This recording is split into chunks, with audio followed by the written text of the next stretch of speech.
এই যেন অসাধ্যকে জয় করার অদম্য এক বাবার গল্প, যার জয় ছাড়িয়েছে হিমালয়ের অটল উচ্চতাকেও।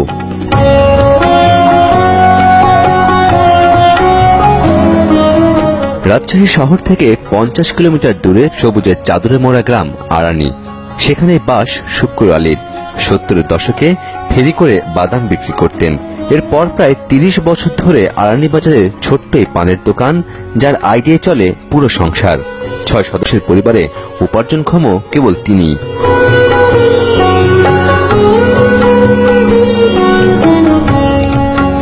অভাব যেখানে নিত্য জড়াজড়ি করে চলে, সেখানে আবার স্বপ্ন কি? তারপরও স্বপ্ন যেন পিছু ছাড়ে না শুক্কুর আলীর। লক্ষ্য একটাই, 4 সন্তানের লেখাপড়ার খরচ জোগানো।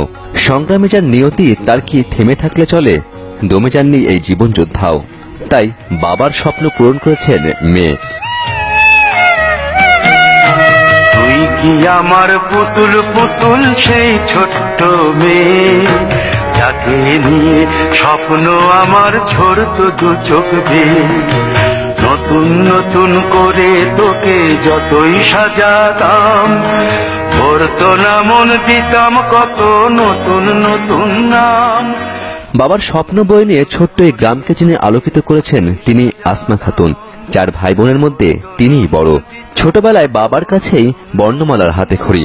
প্রতিটি ক্ষেত্রেই বাবার আত্মবিশ্বাসী উৎসাহ দীর্ঘ পথ পাড়ি দেওয়ার একমাত্র সাথী। আজকে দেখি নতুন তোকে লাগছে সবার চেয়ে। আমার বাবার তো ছোট্ট একটা মুদি দোকান, সেই দোকান দিয়ে সবার মানে ভরণ পোষণ করতে একেবারে নাজেহাল অবস্থা। তো তারপরেও অনেকেই ভয় দেখাচ্ছিল যে সায়েন্স নিয়ে কি করবা। সায়েন্স মূলত নেয় মানুষ ডাক্তার বা ইঞ্জিনিয়ার হওয়ার জন্য। তো মেডিকেল বা ইঞ্জিনিয়ারিং পড়তে গেলে প্রচুর খরচ, এরকম আমাকে বলা হয়েছে যে বাড়ির ভিটা বিক্রি করে পড়তে হবে। তো এই অবস্থায় কি করা যায়? পরে আমার আব্বা সাহস জুগিয়েছেন আর কি, যে শুরু তো করো। প্রথমে যদি বড় আশা নিয়ে শুরু করা যায়, শেষ পর্যন্ত কিছু একটা হবে। মানুষের এমন কিছু নেই যে যেটা মানুষ ইচ্ছে করলে পারে না। এইরকম স্পৃহা থেকে আমি ভাবলাম যে নেই। তো আমার পিতামাতা বা ফ্যামিলিতে তো ওইরকম সিদ্ধান্ত দেওয়ার মতো কিছু নেই, কেউ নেই। তো আব্বা বললেন যে নাও, তুমি হয়তো পারবা। সবসময় এই স্পৃহাটা আমি পেয়েছি আর কি। হয়তো আমাদের আর্থিক অবস্থা আগে থেকেও নাই, এখনো নাই। সামান্য হয়তো একটু জমি, যে বাড়ি ভিটাটুক ধরেন প্রায় 8 শতকের মতো জমি আছে, এটাই আমার সম্পদ। মাঠান জমি কিছু নেই, টাকা পয়সাও নাই, কোনোদিনও নাই। এখন এর মধ্যে দিয়ে হয়তো ছেলেপেলেগুলা কষ্ট করি, তারা হয়তো কষ্ট স্বীকার করেছে। কষ্ট স্বীকার করি হয়তো এত দূর তারা আগাতে পারেছে, বা আল্লাহ তাদের সহম করেছে, তারা আসছে।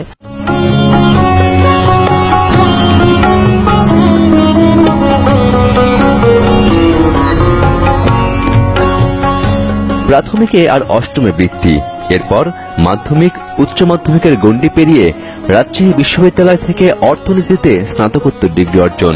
34তম বিসিএস পরীক্ষায় উত্তীর্ণ হয়ে তিনি এখন ম্যাজিস্ট্রেট।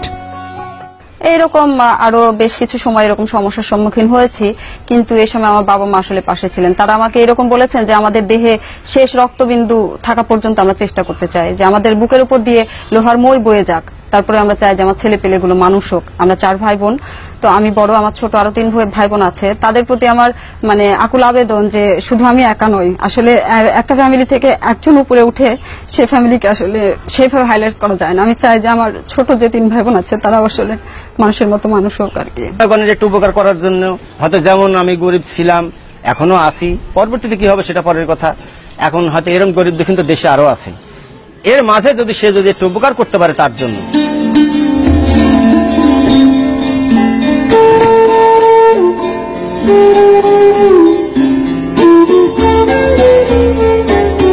কিন্তু শিক্ষা জীবনের এই পথ চলা খুব একটা মসৃণ ছিল না।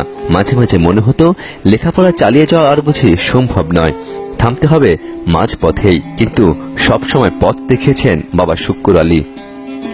তো আমি যখন সেকেন্ড ইয়ারে পরীক্ষা শেষ করলাম, তখন আমার প্রাইমারি স্কুলে চাকরি হয়েছিল। ফ্যামিলির অবস্থা অত্যন্ত শোচনীয়। এই অবস্থায় গ্রামে মনে করা হয় যে আসলে প্রাইমারি স্কুলে চাকরি মানে কিন্তু একটা সরকারি চাকরি, যেহেতু সোনার হরিণ।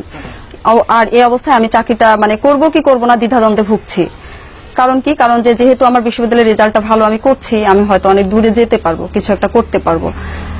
তো কি করব, সিদ্ধান্তহীনতায় ভুগছি। এরপরে একটা সিদ্ধান্ত নিয়ে নিলাম যে না, আমি চাকরিটা করব না আর কি, এরকম। তো পরবর্তীতে আব্বার একটু মন খারাপ হয়েছিল যে যেহেতু সংসারের অবস্থা খারাপ, চাকরিটা করলে তো ভালোই হয়। প্রথমে একটা রাগ করেছিলাম আমি, কিন্তু পরবর্তী যখন ভিতরে একটা বুঝ নিলাম, তখন পরবর্তী সময় নিজে একটা চিন্তা ভাবনা করেছি যে না, এর ধাপ আছে, এর ধাপ বড় ধরনের আছে, না হলে কেন করবে না। আর যেহেতু ওর চিন্তা ভাবনা আছে জেনে সেটা করেনি। বাবা মার অবস্থান একটা অন্যরকম বিষয়, সুতরাং আমি যেহেতু মানুষ, আমিও তার ব্যতিক্রম নই, কিন্তু তারপরেও কেন জানি মনে হয় যে সবার চেয়ে আমার বাবা মনে হয় একটু অন্যরকম বা অন্যরকমই মানুষ, কারণ তার অবদানের কারণেই হয়তো আমি এই পর্যায়ে এসেছি। আসমা খাতুনের দীর্ঘ সংগ্রামের সাফল্যে বাবাই ছিলেন মূল বাতিঘর, বটবৃক্ষ। আজকের যে পর্যায়ে আমি এসেছি তার পিছনে তো আমি বললামই যে আসলে আমার ফ্যামিলি, আমার পিতামাতা খুবই, তারা যথেষ্ট পরিমাণে সাপোর্ট আমাকে দিয়েছেন। তো আসলে আমি মনে করি আমার বাবা পৃথিবীর একজন শ্রেষ্ঠ পিতা।